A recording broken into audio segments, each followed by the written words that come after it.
সাতক্ষীরা, শ্যামনগর, খুলনা এদিকে যাত্রীগুলো বেশি। আর যাত্রীর চাপ আছে নাই এমন কথা না, যাত্রী আসলে পরে যদি বলে ভাই আমাদের অগ্রিম টিকিট দেন, আমরা কোম্পানির সাথে আলাপ করি। কোম্পানির যে গাড়িতে, কোম্পানিতে 10টা গাড়ি আছে, তারা 3টা 4টা গাড়ি লাগাইছে, তারা অগ্রিম টিকিটগুলো সব বিক্রি করে ফেলেছে। বিক্রি করে হচ্ছে সরকারের যে শিডিউল দিচ্ছে, সে ভাড়া দিচ্ছে, সে ভাড়া অনুযায়ী তারা টিকিট বিক্রি করছে।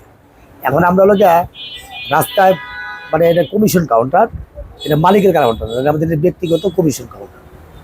তাহলে আমরা যদি কোম্পানির কাছে ফোন দিই, কোম্পানি বলে টিকিট বাই বিক্রি করবেন, সে গাড়িতে কোনো তেল নাই, গাড়ি আছে যদি গাড়ি একটা দিলাম, তেল নাই। এখন তেলের সংকটে গাড়ি আমরা ছাড়তে পারতেছি না।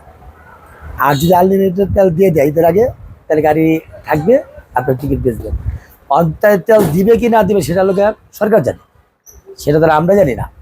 এখন এই কারণে আমরা কোনো টিকিট বিক্রি করতেছি না। আর যত যাত্রী আসে তাদেরকে না করে দিতেছে, ভাই আমাদের কাছে সিট নাই, বা তেলের সংকটে কোম্পানি গাড়ি 10টা জায়গায় 3টা 4টা ছাড়তেছে তেলের সংকটে। এই কারণে আমাদের এখানে যাত্রীর চাপ নাই, যেহেতু আমরা প্রতি ঈদের না হলো 100-200 টাকার টিকিট বিক্রি করি এক একটা কাউন্টারে। এখন বর্তমান এক এক দিনে 1টা 2টা বিক্রি করতে পারি, তাছাড়া পারি না, গাড়ি সব বন্ধ তেলের কারণে।